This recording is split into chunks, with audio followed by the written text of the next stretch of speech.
Right now, some of the most talented professionals are losing their job, and it's not because they're bad at their job. And the worst part is crushing their career because they never figured out how to make their career fireproof, recession-proof, or layoff-proof. Well, in this video, I'm going to give you career survival moves that you cannot ignore that will help you overcome any obstacle in any type of marketplace, any type of economy. You don't want to miss this video. Here's the number one thing you have to do. You have to master your money. You're looking at a guy that in my first 7 years of my career, I got fired or laid off from every job I have.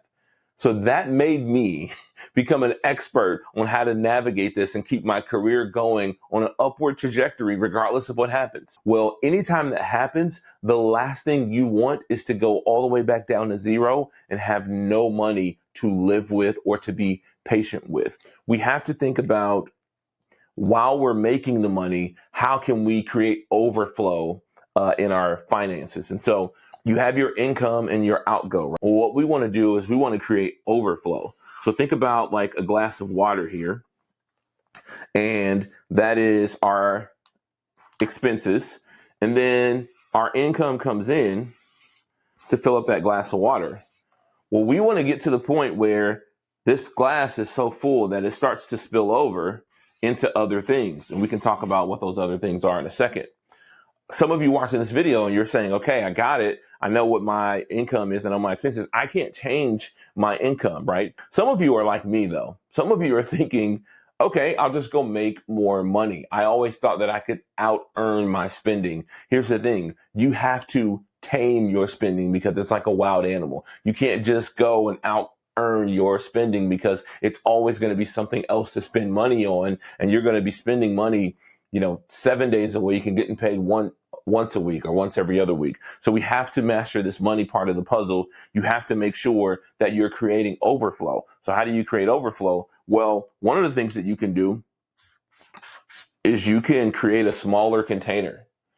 Instead of having all of these expenses, you can have only these expenses.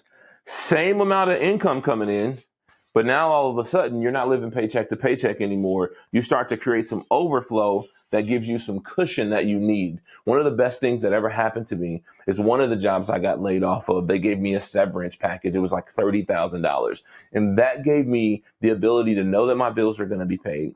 But more importantly, it gave me the ability to be patient while I searched for the next job so that I didn't have to take the next dumb job.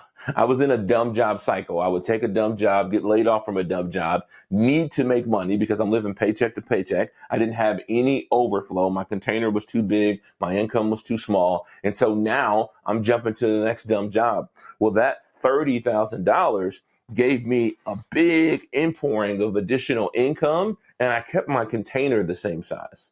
Container size is really about lifestyle creep.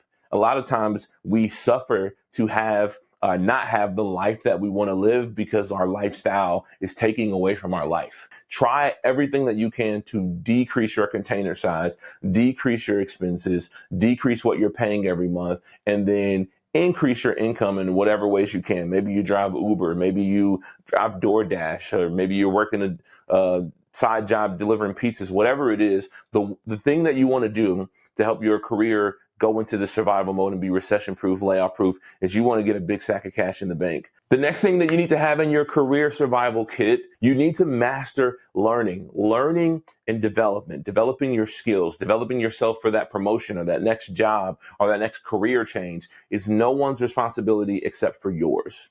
I don't want to hear people whining and complaining because the company didn't put them in a leadership training program or didn't pay for them to go to the conference. Save up your money, just like we showed you in step one, and pay for your own ticket to the conference. Pay for your own flight and your own hotel. Put in your own vacation time. You want to continuously develop your skills so that you're always ahead of the curve. You're always a step in front of the things that are changing. If your job is not allowing you to use AI in your job right now, you should, in your own time, learn how to use AI for your job. Chances are you're not going to stay at that job forever. In fact, most of us statistically stay at the job for 3 to 5 years, and then we're moving on to the next thing anyway. And so you have to make sure that you're developing your skills. I read a stat that said a millionaire reads 1 book per month. A guy said he wanted to be a 2 millionaire because he read 2 books per month. Whatever it is, you have to develop your own skills. And there's no excuses for this. You can download the Overlook app with a free library card and get audiobooks right now, PDFs right now. We have to own our own development if we want our career to be recession proof. What this does is gives you the necessary skills and the experience so that when something does happen, and it will happen, statistically they say about every 10 years we all go through some type of personal crisis. It's gonna happen to you. When it does, you're skilled and develop enough to be able to go do something different. Next step here is to always be networking. You have to build relationships. If you're building relationships, you're always going to be connected to other individuals. And if you're always connected to other individuals, guess what that means? You're always going to be connected to opportunities. Some of the best jobs you could ever have are the ones that come from relationships. Here's a couple of different reasons why. Number one, when you are entering into a job or entering into an application process through a relationship, your name automatically gets risen to the top of the pile. For every one job posting, there's 250 applicants. You are one of 250. There's a book, we just talked about reading books, called The Proximity Principle by Ken Coleman. I highly recommend you read that book. This is something that you need to be doing, building relationships when you don't need a job. It's always mind-blowing to me and a little sad when I see someone post on LinkedIn, hey, just reconnecting with some old friends here, trying to get in touch. Let's go have coffee. I know we haven't spoken 2 or 3 years, but I need a job now, so I want to come talk to you. Doesn't that feel bad? Doesn't that feel like a taker? It feels a little icky. That's because you should always be doing it. You should have a quota each month for the number of connection meetings you're going to have. But you want to always be connecting with people to keep those relationships strong, because you never know when you can help somebody, because that's the underrated part of this too, right? So maybe sometimes one of your friends that you just connected with, they need your help, but you never know when you're going to need their help as well. Some of the best jobs I ever gotten in my life from relationships, and we were already talking on a regular basis. And so when they needed something and they knew my skills because they know how I read and how I develop myself, they call and say, hey, Tony, I need you to do this job. Hey, Tony, are you available for this opportunity? The last time I went job searching, I had 3 offers from 3 friends.